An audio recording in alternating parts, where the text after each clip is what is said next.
Way back at the start of the year, Rotor set us a challenge to see if we could put their new 1x13 13-speed group set to the test. The route would be totally up to us and we'd be free to choose the distance covered and the terrain. With that in mind, I enlisted my good friend Jack Luke here along for the ride. I'd live there. Yeah. Yes, that is indeed right. Joe and I were to come up with a route that would challenge both us and the group set, and after a lot of deliberation, we eventually decided on the Reivers Way. This is a coast-to-coast route right across the very north of England. You can go in either direction, but we decided to go with the wind, riding from Whitehaven on the west coast up to Carlisle, skirting along the border and dropping down to Tynemouth at the end. The stats for the day are pretty brutal. At 280 kilometres long and with over 3,500 metres of climbing, it is a properly big day out on the bike by any measure. Cream crackers, Joe. Absolutely gassed. And the difficulty stakes are upped a little bit more because around the 100-mile mark, you pass through some pretty gnarly gravel around Kielder Forest, and that is going to test any bike and body to the max. This meant we had to think really carefully about the bikes and equipment we chose. A road bike would obviously be really good over the majority of the route on the roads, but then on the really rough gravel stretch, it would be absolutely useless. So we decided to go with fast carbon fibre gravel bikes. I had an Argon 18 Dark Matter, whereas Jack. And I went for a Specialized S-Works Diverge, another very fancy go-fast carbon gravel bike. Now of course, both bikes were built with Rotor's hydraulic 1x13 group set, but where they differ was in our gearing choices. Yes, Rotor's hydraulic group set is modular, which means we could spec different cassettes and chainrings to kind of suit our riding style. So you went for? Well, I'm an absolute legend, so I went for a 10-39 cassette paired with a 46-tooth Q-ring chainring. And I've got spindly little legs and like to spin a bit more, so I had Rotor's 10-46 on the back, so my rear cog was the same as Jack's front cog, and then had a much smaller 42-tooth Q-ring on the front. And while many people have ridden much further and much faster, it's worth mentioning that we were both a bit nervous before this ride because being full-time excuse makers, we hadn't ridden much. We probably averaged about 4 hours a week of training, if that. So yeah, we were both a bit worried going into it. Thankfully, both of our bikes were fitted with Rotor's 2N power meters, which may sound ridiculous for a long ride, but given we've not been doing many or any of these big long efforts, being able to watch your power and then being able to work out your calorie consumption because of that is really, really helpful, and it means you don't overcook yourself over the course of a really long day. No matter all the data we could have had in the world, we were still obviously slightly nervous for our adventure, but we found ourselves driving up towards Whitehaven with the prospect of sunshine and tailwinds at our back going to take us to sporting immortality.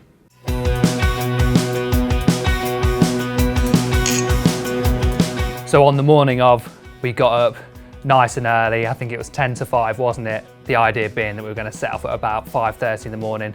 Very sleepy start. What time is it? It's about 5 to 5 in the morning, Joe. I'm very sad about that. Oh no. But bikes are ready to go. But yeah, we made our way down to the beachfront of Whitehaven where we started. So we're about to set off. A little bit of last minute faff, obviously. It's got to be done. saggy leg warmers. White socks and everything. White socks. Let's roll.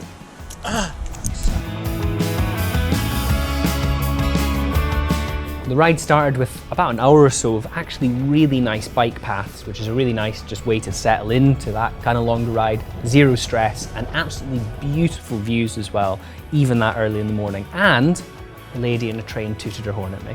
Oh yeah, that was really good actually.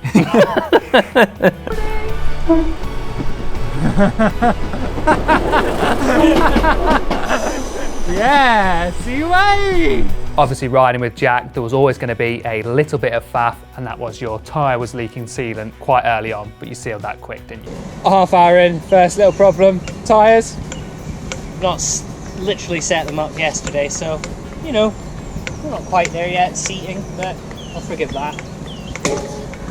Got to look at the sealant there, radioactive sealant, but weather's good, nice tailwind. Everything's going good at the minute. We kind of finished that section on the bike paths and we got into some proper countryside, and I think we realised pretty early on we were in for a pretty special day on the bike. The weather was sensationally good. We'd also hit a few hills by now, so we were definitely putting the power meters to good use, making sure we weren't going over 200 watts and just, yeah, keeping things fresh, remembering to eat, just tapping out those miles. We're about an hour and 45 in. I think that's the second car. What do you reckon, second car that's passed us? Yeah. Yeah, the roads are really quiet. Jack's just come out for his, is that third P? Second. It's a good one as well. A comfort brake, that's what they called it in the road racing, isn't it? You've had a comfort brake. A bio brake. A bio brake.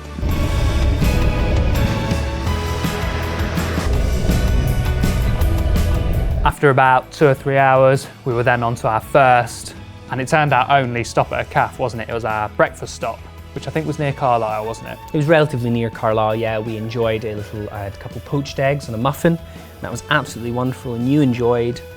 Beans on toast, which was also very good. You're a hungry boy. I'm a greedy boy. So you're not only having eggs on toast, you're going to have a cheese scone. cheese scone. Topping up those stores. I'm having a bit more sugar. Of course, at our cafe stop, I did also get my one and only poo of the day done. Yeah, that cafe stop ended up being about 20 minutes longer because it was said poo.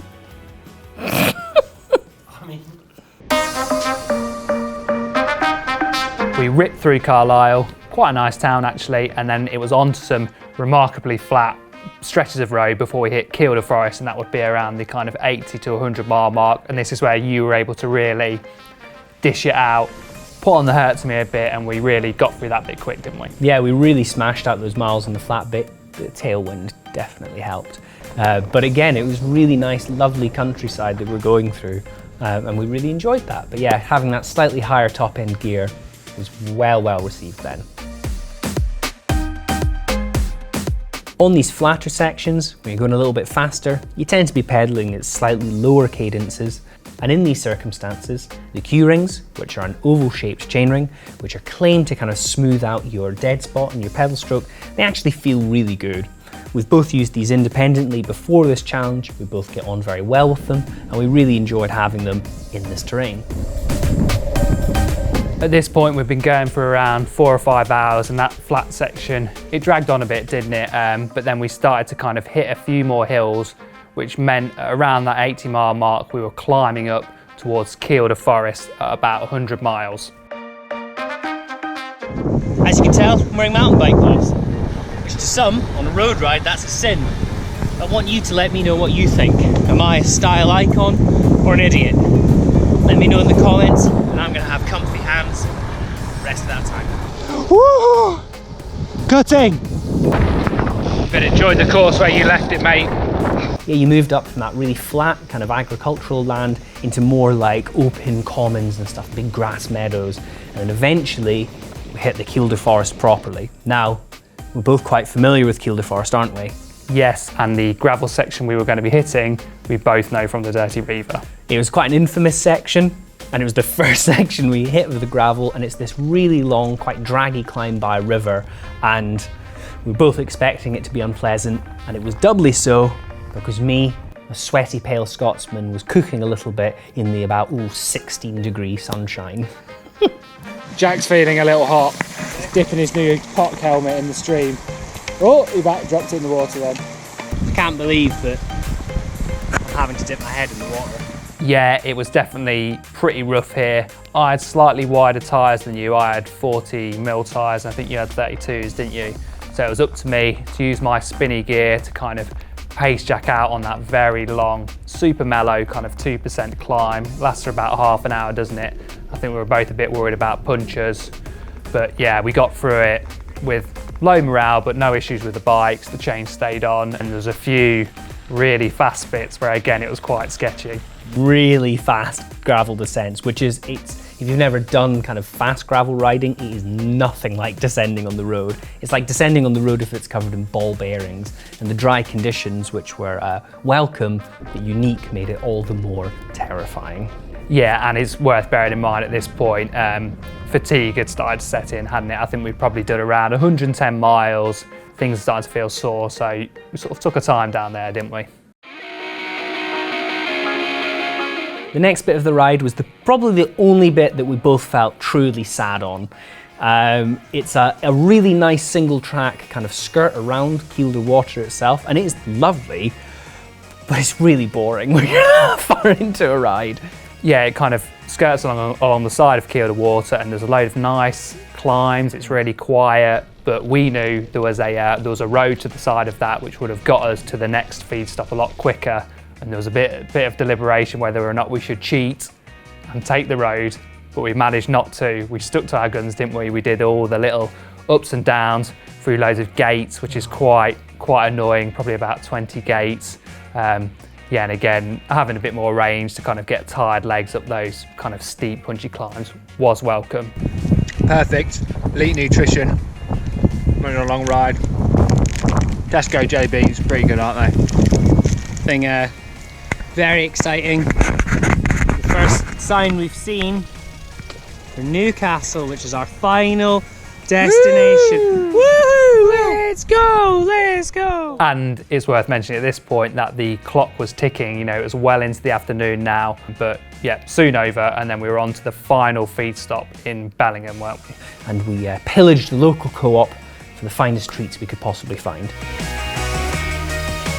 What are you gone for? 50 miles left to go. Both feeling a bit sorry for ourselves. Starting to hurt now. Salt and vinegar crisps. Crisps. Thin out that blood. And I had a little feta and pepper pasta. Joe's also just done an absolutely rotten fart, so I'm quite keen to get out of here. At this point, we were both feeling pretty stiff and achy. I was feeling a little bit flared up in one of my knees. So I decided to pop a couple ibuprofen because I'm a big doper. And immediately after, I felt like I was made of jelly and all pain dissipated from my body, and it was a delightful sensation. Whereas you at this point, I was suffering after the feed stop. Things were starting to get a bit sore. Jack was renewed, so I was suffering on his wheel a bit on those flat bits as he kind of bashed out the miles. I think we kind of thought the climb was over with, but there was still a few more short, punchy climbs, wasn't there? A few more gates to go through. Again, sapping the morale.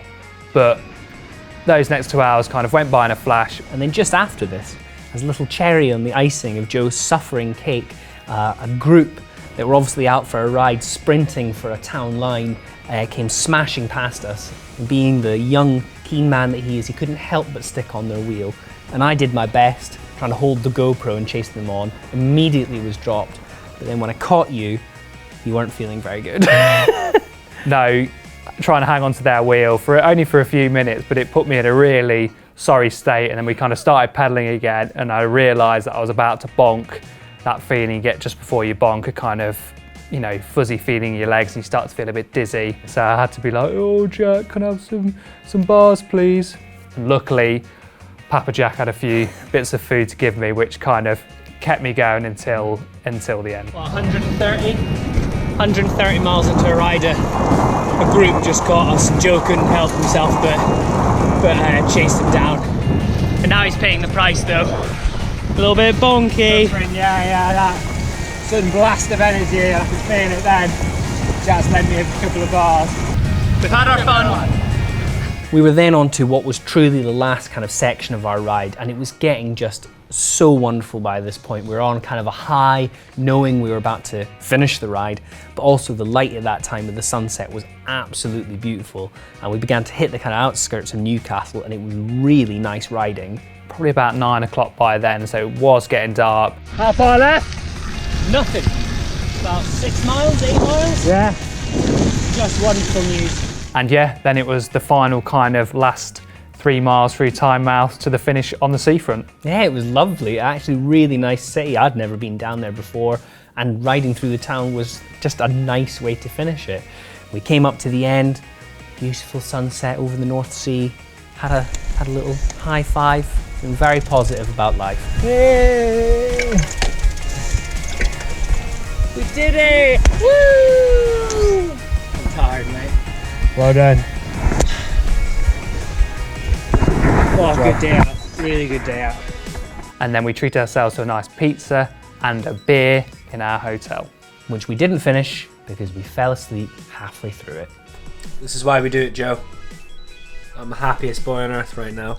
Celebratory pizza and beers. Well done. So with the ride finished, here are some stats from our ride. I'm going to need some paper for this. We rode 282 kilometres in around 12 hours, depending on whose Garmin you trust. Jack's weighted average power was 178 watts for those 12 hours, which isn't too bad for a couple of part-time excuse makers. And Jack also burnt 6,836 calories. So that pizza and beer, well deserved. Yeah, this is the second longest ride both of us have ever done. And the last time I rode a distance of this length was a long time ago. So learning how to do it and learning how to pace is not something which comes intuitively. And the power meter, honestly does make a really big difference for this sort of stuff. It's obviously not necessary, but it definitely helps. Very stress-free. Before we go any further, there is someone we need to thank, and that is our workshop manager, Will Poole. Yes, we dumped this on him rather at the last minute, and the bike was only finished the day before we left for this. And it has to be said, it was very impressive that given the short time he had to set up the bike, the group set held up throughout the entire day. There's no cable stretch or anything with that hydraulic setup, but still, it played completely by the books for the whole day.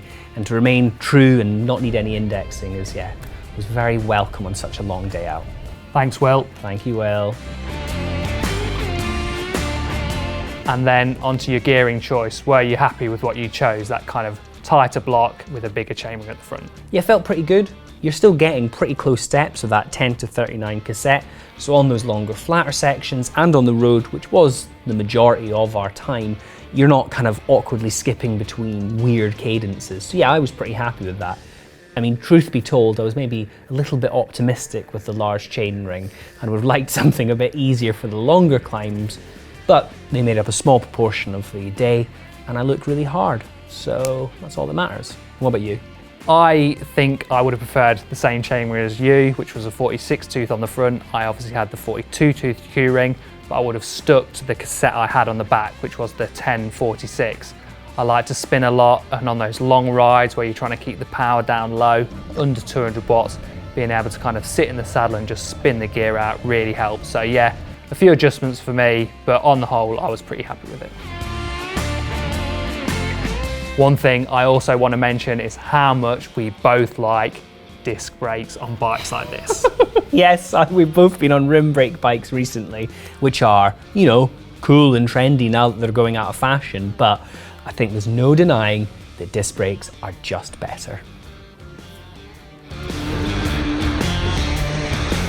So thus concludes our wonderful coast-to-coast adventure. It was a truly great day out, and honestly I think one of the best routes either of us have ridden in the UK. So if you're looking for a proper adventure, check out the Reivers Way. Highly recommended. And again, thanks to Rotor, our sponsors, for allowing us to go out and bag such a good day out. And if you have any questions about the ride or the equipment we use, like should Jack have used a silly pizza slice on the back of his bike, let us know in the comments. And as always, don't forget to like and subscribe and click that little bell button so whenever we post a new video, you'll get a notification. Bye.